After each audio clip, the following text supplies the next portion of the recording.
বেশ কিছুদিন বিরতির পর আবারও ফিরে এলাম আমার প্রিয় ইউটিউব পরিবারে। হ্যালো ভিউয়ার্স, আসসালামু আলাইকুম। নতুন আরও একটা ভিডিও দেখার আমন্ত্রণ জানাচ্ছি। কেমন আছেন আপনারা সবাই? আশা করছি আল্লাহর রহমতে সবাই খুব ভালো আছেন। আমরা আলহামদুলিল্লাহ ভালো আছি। ছোটোখাটো কিছু কেনাকাটা, অনেক দিন পর বাসায় ফিরে কি করলাম এবং স্পেশাল মানুষের বিশেষ দিনে ছোটোখাটো কিছু আয়োজন, সব মিলিয়ে থাকছে আজকের ভ্লগটি। আশা করছি শেষ পর্যন্ত আমার সাথে থাকলে আজকের ভ্লগটি খুব ভালো লাগবে আপনাদের কাছে।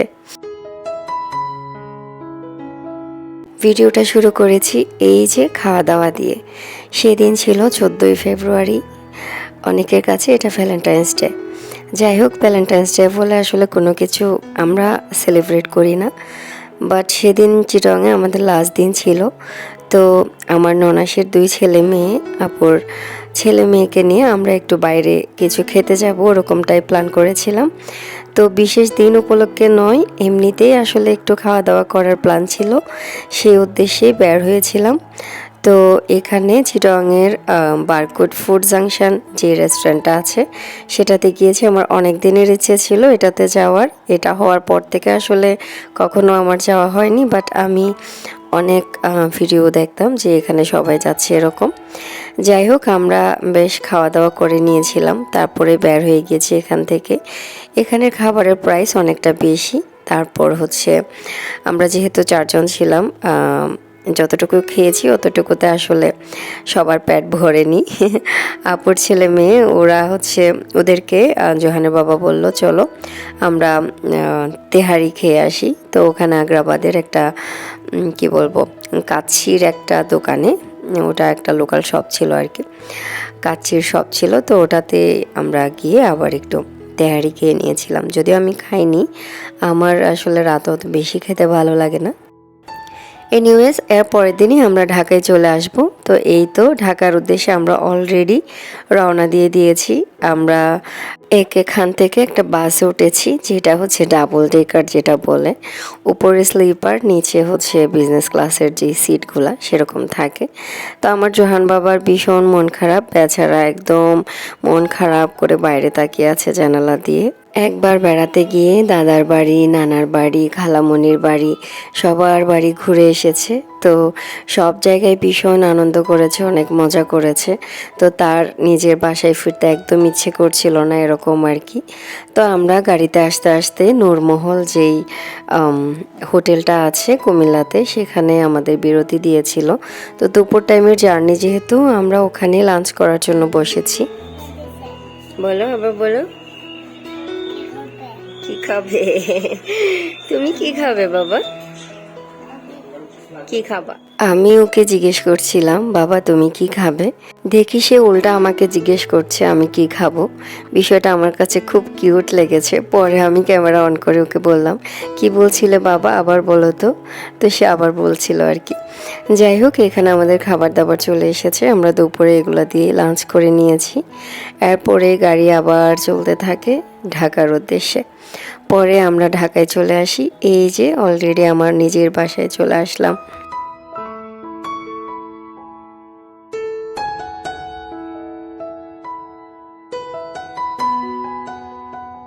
অনেক দিন বাসায় না থাকলে বাসায় আসার পর অ্যাজ ইউজুয়াল সবার বাসার যে অবস্থা, আমার বাসারও সেম অবস্থা।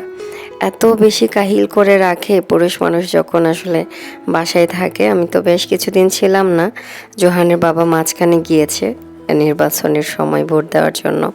এর আগে সে বাসায় ছিল। তো একদম যা রান্না করে দিয়ে গিয়েছিলাম সবগুলা গরম করে খেয়েছে। তারপর বক্সগুলা ওভাবে আধোয়া রেখে দিয়েছে। যেসব পাতিলে গরম করেছে খাবার, সবগুলা পাতিল আদোয়া রেখে দিয়েছে। মানে এভাবেই পুরা ধুলাবালি সম্পন্ন একটা বাসায় ঢুকে মাথাটা পুরা হ্যাং হয়ে যাচ্ছিল। একদম কোমর বেঁধে আমি পুরো বাসা আগে ঝাড়ু দিয়েছি, বেড বিছনাগুলো একটু গুছিয়েছি, তারপর ঝাড়ু দিয়েছি, তারপর পুরো বাসা আমি একদম ক্লিন করে মুছে এসেছি। এরপরে আমি স্যান্ডেল ট্যান্ডেল বের করে তারপরে এই যে একটু কাজকর্ম করছি। বালতিতে করে এখানে বেশ কিছু জিনিস এনেছি, রঙের বালতি। তো 2 বক্সে হচ্ছে একটাতে মাছ ছিল আর একটাতে মুরগি রান্না ছিল। আপুর বাসায় আমি আমার বাবার বাড়ি থেকে আসার সময় নিয়ে এসেছিলাম। ওখান থেকে আপু আমাকে বক্সে ভরে দিয়ে দিয়েছে, বলল যে বাসায় যেয়ে যেন তোমার রান্না করতে না হয়। পরে এখানে আপু জোর করে এই যে শিমের যে বিচিগুলো রান্না করে খায়, এগুলা আপু একদিন আগে থেকে বাজার থেকে কিনে এনেছে আমাকে দিবে বলে আমরা যাওয়ার সময় নিয়ে যাওয়ার জন্য। ওটা একদিনে একদম শিকড় বের হয়ে গিয়েছে। পরে আপু জিজ্ঞেস করলো তোমার কাছে তো চূড়ানো যে মশলাগুলো গত বছর দিয়েছিলাম ওগুলো শেষ কিনা। আমি বললাম প্রায় শেষের দিকে। পরে আবার আপু মরিচ, হলুদ, ধনিয়ার গুঁড়া এগুলা ওনার কাছে যেগুলো আছে ওখান থেকে এরকম অল্প অল্প করে দিয়ে দিয়েছে। তারপরে হাস্যকর বিষয় দেখেন, আপু গাজরও দিয়ে দিয়েছে আমাকে, বলল তুমি তো গাজর খেতে পছন্দ করো, বাসায় যেয়ে এগুলা খেয়েও, আজকে তো বাজার করার সময় পাবে না। মানে কি বলবো, আমার এগুলা দিচ্ছে দেখে আমার কাছে খুব ভালো লাগা কাজ করছিল। আমি খুলতে খুলতেও একটু ভিডিও করে নিয়েছি, কারণ খুব ভালো লাগছিল আসলে। এগুলো তো বাবার বাড়ি থেকে আসার সময় আমার আপুরা দেয়, বা আমার বাবা বা মা থাকলে মা দিত এরকম। কিন্তু এখন শ্বশুর বাড়ি থেকে যখন আসতেছি আমার ননাস আমাকে এগুলো দিয়েছে, মানে আমার ভাবতেও খুব ভালো লাগছিল যে আলহামদুলিল্লাহ। কি বলবো, মানে ভালো মানুষের ভালো কিছু গুণ শেয়ার করলে আমার মনে হয় তাদের প্রতি একটা কৃতজ্ঞতা প্রকাশ করা হয়ে যায় আর কি। প্রশংসা করতে আমার ভালোই লাগে। তারপর এই দিকটা এত বেশি যে খেয়াল রাখে, এই দিকটা আমার কাছে খুব ভালো লাগে। সবাই হয়তো এই ধরনের সবার ভাগ্যে থাকে না, বাট আমার বড় নানা আপুটা আসলে আমাকে খুব মানে ছোট বোনের মতো খুব আদর করে, পছন্দ করে, ভালোবাসে এবং সেটা এক্সপ্রেস করে। তো যেটা এক্সপ্রেস করে ওইটার কারণেই তো আমি বুঝতে পারি। তো আমার কাছে ওই জন্য ওনার প্রতি আলাদা একটা শ্রদ্ধা, আলাদা একটা ভালোবাসা কাজ করে। আর আপু, আমার হাজব্যান্ড যেহেতু আপুর সবার থেকে ছোট ভাই, তো তাকে সবাই অনেক বেশি আদর করে। সেই সুবাদে আমিও অনেক বেশি আসলে শ্বশুরবাড়ির কাছ থেকে আদর পাই, আলহামদুলিল্লাহ। যাই হোক, এই যে বাসার টুকটাক কিছু কাজ করে নিয়েছি। তারপর সন্ধ্যার সময় আমি ভাবছিলাম আজকে চা খাবো না, দুধ গরম করেছি। জোহান বাবা অনেক দিন এরকম কাপে করে দুধ খায় না, যেহেতু বিভিন্ন জায়গায় বেড়াতে যাওয়া হয়েছে, তো ওখানে তো আর নিয়ম করে খাওয়ানো হয়নি। তো বাসায় এসে আমি দুধ গরম করে তারপর এখানে আপুর বাসার কাছে একটা বেকারি ছিল, ওখানে এই বানটুকু পাওয়া যায়। মানে এই বানটা আমার কাছে খুব স্পেশাল মনে হয়েছে, আমি ওই জন্যেই একটু ভেঙে খুলে দেখাচ্ছি আপনাদেরকে। এইটা হচ্ছে ভিতরে এই যে যেগুলো দেখতে পাচ্ছেন এগুলো নারকেলের গুঁড়া দেওয়া, একদম ভিতরে পুরোটাই হচ্ছে নারকেলের গুঁড়া দেওয়া। এবং এটা খেতে এত মজা কি বলবো। পার পিস 20 টাকা করে নিয়েছে। আপু আমাকে 7 থেকে 8টা বান এরকম কিনে দিয়েছে, বলল তুমি যেহেতু পছন্দ করো বাসায় নিয়ে যাও, দুধ চা দিয়ে খেতে অনেক মজা হবে, আর তুমি তো দুধ চা দিয়ে খেতে পছন্দ করো। পরে এই ছোট ছোট পেটিসগুলোও আপু কিনে দিয়েছে।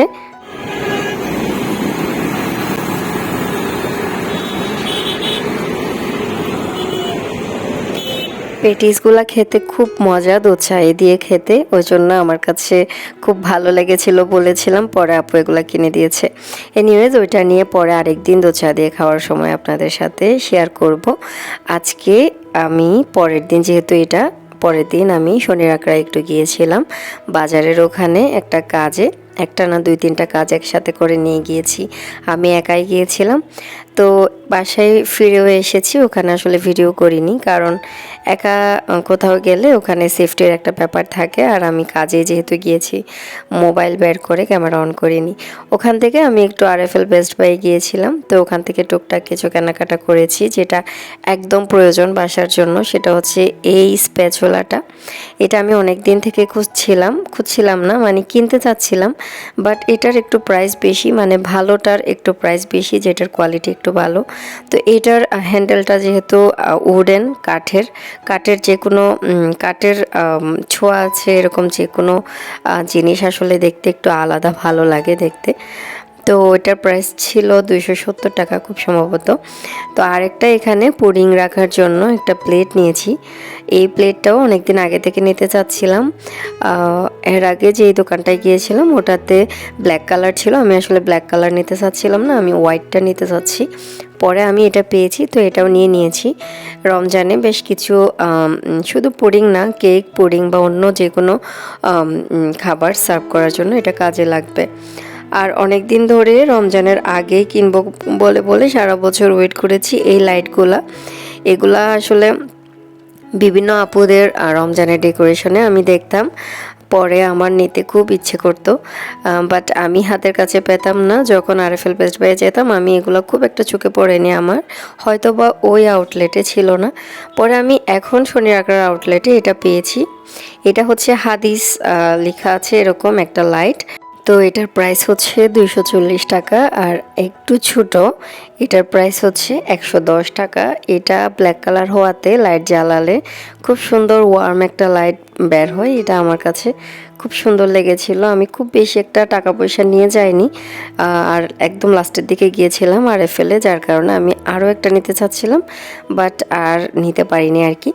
তো আরেকটা ওখানে হাঁটতে হাঁটতে অনেকগুলা মাটির মাটির জিনিসপত্র বিক্রি করা অনেকগুলা ভ্যান আছে ওখান থেকে। এই কি বলবো, এটা আপনারা ফুলের টব হিসেবে ইউজ করতে পারবেন। আমি আসলে আমার যে একদম বড় বড় যে স্পুনগুলো আছে, চামচ, সেই চামচগুলো রাখার জন্য এটা নিয়েছি। এটার প্রাইস হচ্ছে 150 টাকা নিয়েছে। এটা খুব সুন্দর স্মুথ আছে, বাট আরও অনেকগুলো আছে একটু শর্ট বা ছোট, ওগুলো অত স্মুথ না, দেখতে খুব বেশি ভালো লাগছে না, বাট এটা খুবই গ্লসি, চকচক করছে, দেখতে খুব সুন্দর। আমি এটা ফুলদানি হিসেবে ইউজ করতে পারবো বা মাল্টিপারপাস যে কোনো কাজে ইউজ করতে পারবো। আর মাটির জিনিস দেখতে আলাদা একটা ঐতিহ্যগত ভাব আছে, এই আর কি। তো ওটাও নিয়েছি।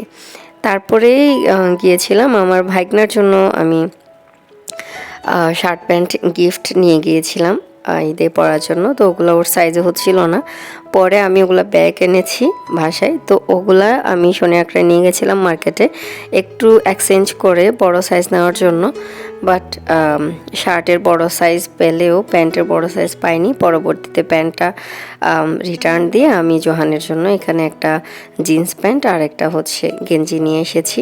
এগুলা নেওয়া ছাড়া আমার কাছে কোনো উপায় নেই, কারণ তারা তো আর টাকা ফেরত দিবে না নেওয়া জিনিসের। আবার আমি যেই প্যান্টটা এক্সচেঞ্জ করতে চাচ্ছি ওইটার কোনো এক্সচেঞ্জের মতো বড় কোনো সাইজও ছিল না।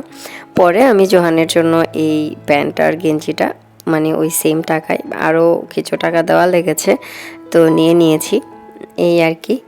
এই হচ্ছে আমার ছোটোখাটো আজকের ভিডিওর কেনাকাটা। যারা কেনাকাটা দেখতে পছন্দ করেন আশা করছি আপনাদের কাছে ভালো লেগেছে এ পর্যন্ত। ভিডিও আসলে দেখতে দেখতে অনেকটুকু চলে এসেছেন, কিন্তু একটা লাইক দিতে যারা ভুলে গিয়েছেন প্লিজ একটা লাইক দিয়ে দিবেন। আপনার একটা ছোট্ট লাইক আমার এই ভিডিওকে আরও অনেকজনের কাছে পৌঁছাতে সাহায্য করবে। বেশ অনেক দিন পর ভিডিও দিয়েছি বা দিচ্ছি, হয়তো বা অনেকের কাছে রিচ করবে না, আপনার একটা লাইক আমার অনেক অডিয়েন্সকে আমার কাছে পৌঁছাতে সাহায্য করবে। আর যারা আজকে প্রথম আমাকে দেখছেন, যদি আমার কথা, কাজ, কোনো একটা কিছু আপনার কাছে ভালো লাগে তাহলে প্লিজ আমার চ্যানেলটা সাবস্ক্রাইব করে দিবেন। এই তো যেই পেটিসটার কথা বলছিলাম, এই যে এটা দেখতে এমন একদম পিচ্ছি সাইজের একটা পেটিস, এটা এক গালে মানে এঁটে যাবে। আপনি মুখে এক গাল নেয় বলে না, ওরকম মানে এক কামড় দেওয়ার জন্য মুখে নিলে এটা পুরাটাই ঢুকাই দিতে হবে, এরকম ছোট্ট একটা সাইজ। বাট এটার টেস্ট ভীষণ ভালো, একদম বিস্কিটের থেকেও বেশি ভালো লাগবে আপনার কাছে। এটা হচ্ছে বনফুলেই নাকি এটা পাওয়া যায়, তো সব বনফুলে পাওয়া যায় না, এটা তাদের একদম যে মেইন ব্রাঞ্চ আছে সেটাতে পাওয়া যায়। বাট আমি একটা বড় ডিপার্টমেন্টাল স্টোর থেকে এটা নিয়েছি, মানে আপু আমাকে ওই শপটার কথা বলেছিল লাকি প্লাজার নিচে আগ্রাবাদের ওখানে। তো এটা আপনারা যারা ট্রাই করেননি আশেপাশে আছে তাইলে হচ্ছে নিয়ে একবার খেয়ে দেখতে পারেন। দুধ চা দিয়ে খেতে ভীষণ মজা।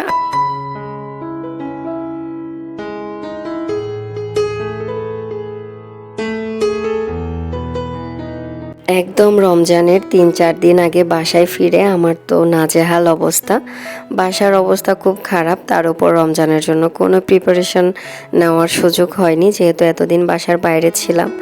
আমি অনেক আপুদের ভিডিও দেখেছি, সবাই কত সুন্দর করে রমজানের প্রস্তুতিমূলক ভিডিও বানিয়ে অলরেডি আপলোড করে ফেলেছে বা তাদের সে কাজগুলো শেষ। বাট আমি আসলে কিভাবে কি করব সে প্রস্তুতি নিতে এসে আমার তো নাজেহাল অবস্থা।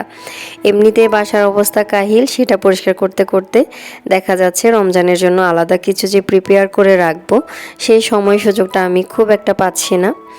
আল্লাহ বাঁচায় রাখলে আগামীকালকে আমাদের প্রথম রোজা। টুকটাক প্রিপারেশন আমি নিয়েছি, হয়তোবা নেক্সট ভিডিওতে আপনাদের সাথে শেয়ার করতে পারি। তো যদিও রমজান শুরু হয়ে যাবে, বাট আমি আমার কাজটুকু করার যেহেতু সময় পাইনি, যখনই করেছি তখনই হয়তো আস্তে ধীরে আপনাদের সাথে শেয়ার করব। এটা হচ্ছে পরের দিনের ক্লিপ।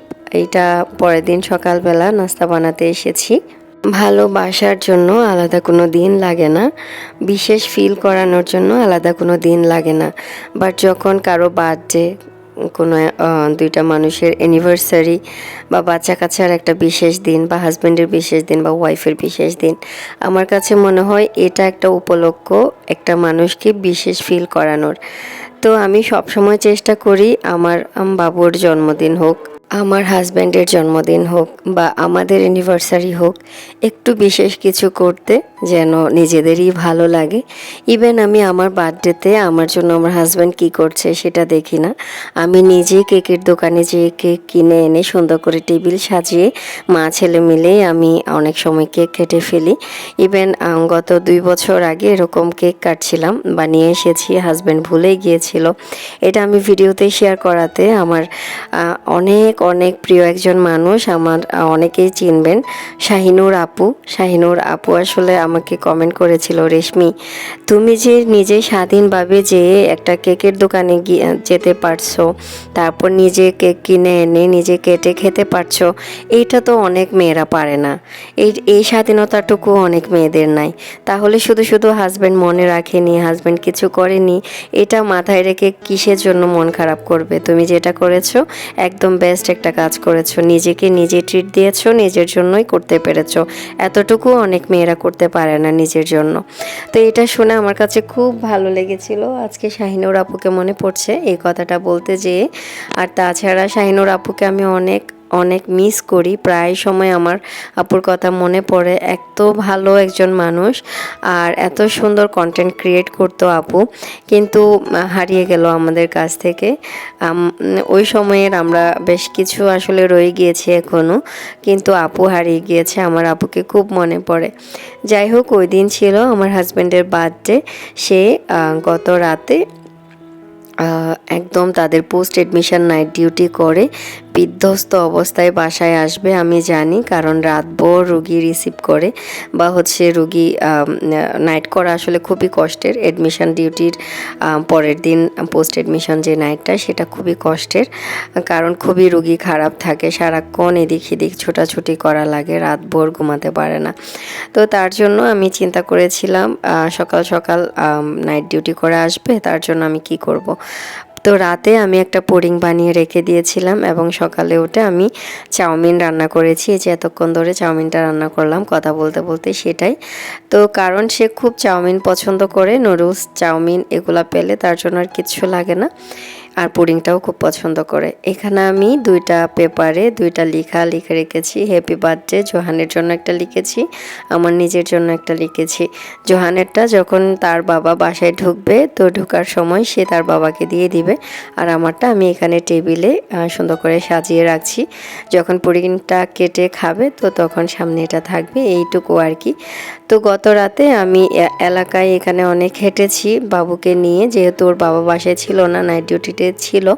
তো হেঁটে অনেকগুলা কেকের দোকানে আমি ট্রাই করেছি, দেখেছি কোথাও আসলে বার্থডে কেক নেই, এমনিতে যে বাসায় খাওয়ার কেক ওইটা আছে, তো ওইটা নিয়ে তো লাভ নেই। পরে আমি এই একটা দিন গেল, যে একটা স্পেশাল দিন গেল একটা কেক ছাড়া, কারণ আসলে এলাকায় একটা কেক পাইনি, আমি কি করব। তখন একদিনের মধ্যে আমি কেক বানানোর আমার কোনো প্রিপারেশনও ছিল না। যাই হোক, সে আসলে ডিউটি করে এসে খুব বিধ্বস্ত ছিল, তার শরীরও খুব একটা ভালো ছিল না। পরে নাস্তা করার সময় আর কি এভাবে করে কোনো রকম নাস্তা করেছে, একটু পুডিংটা করে একটু স্পেশাল করার চেষ্টা করেছি, আর একটু কিছু লিকাটিকা দিলাম বা একটু সাজিয়ে গুছিয়ে পরিবেশন করলাম। এই তো এইটুকুই ছিল। তো দুপুরবেলা ভাবলাম যেহেতু সে ঘুমাচ্ছে, সারা রাত ডিউটি করেছে, তো ওই টাইমে আমি ওঠার আগে এখানে চিকেন বিরিয়ানি রান্না করছিলাম। ভাবলাম আজকে বিশেষ দিনে কি করা যায়, তেমন কিছু আইটেম করারও ইচ্ছে করছিল না, আমার অনেক কাজ বাসায়। আর তাছাড়া সে খেতেও পারবে না, ডিউটি করার পরে এত বেশি রিচ ফুডও আসলে খেতে পারে না, শরীর খারাপ করে। তো যাই হোক, সব কিছু চিন্তা করে আমি এখানে একটু চিকেন বিরিয়ানি রান্না করলাম দুপুরে। তো দুজন মিলে একসাথে বসে আসলে ওই দিন বিরিয়ানিটা খেয়েছি। এই তো আমার ক্ষুদ্র প্রচেষ্টা ছিল তাকে দিনটা একটু স্পেশাল ওরকম যেন ফিল হয়, যদিও তেমন স্পেশাল কিছুই করতে পারি নাই। আসলে পরিস্থিতিটাই এমন, একদিন বা 2 দিন আগে বাইরের থেকে এসে আমি তো বলতে গেলে কাজের উপরেই আছি, পরিষ্কার পরিচ্ছন্নতার কাজ করতে করতেই অবস্থা কাহিল। অলরেডি আমার বোয়া রাখার অবস্থা হয়ে গিয়েছে। ভাবছি রমজানের জন্য হলেও একজন বোয়া রাখবো, যেন কাপড় চোপড় বা বাসা মোছার যে ব্যাপারটা এটা করতে পারে। এই আর কি, অনেক দিন বাসায় না থাকলে আসলে এই ধরনের ঝামেলাগুলো হয়, অনেক কাজ বেড়ে যায়। হয়তো আস্তে আস্তে আবারও রুটিনের মধ্যে ফিরে আসব। তো এই তো আমাদের লাঞ্চ করা হয়ে গিয়েছে। এই শীতকালে আসলে তেমন কোনো কিছু ফ্রোজেন করে যে প্রিজার্ভ করার কথা সেটা করা হয়নি, কারণ এবারে মনে হয়েছে সবজি তেমন একটা দাম কমেনি। তো আর তাছাড়া আমার তো বাসা চেঞ্জ করে মানে বাসাটা গোছাতে গোছাতে আমার পুরোটা মাস চলে গিয়েছে। এরপরে আমরা বেড়াতে গিয়েছি 15 থেকে 17-18 দিন ছিলাম খুব সম্ভবত। তো অনেক দিন বাসায় ছিলাম না। এই আর কি, এভাবে করে আসলে সময় কেটে গিয়েছে। তো এখানে একটা ফুলকপি এনেছে, আরও বেশ কিছু সবজি এনেছে। তো আমি একটা ফুলকপি পুরোটাই কেটে এটা একটু ফ্রোজেন করে প্রিজার্ভ করে রাখবো, যখনই গরমকালে বা কোনো সময় ফুলকপি খেতে ইচ্ছে করবে তরকারি, তো তখন এটা দিয়ে খাবো আর কি। ভিডিও শেষ পর্যায়ে একেবারেই চলে এসেছি। আবারও বলবো, আজকের ভিডিও ভালো লাগলে প্লিজ একটা লাইক দিতে ভুলবেন না। নেক্সট ভিডিওতে আবারও দেখা হবে, আবারও কথা হবে। Till then, take care and thanks for watching this video. আল্লাহ হাফেজ।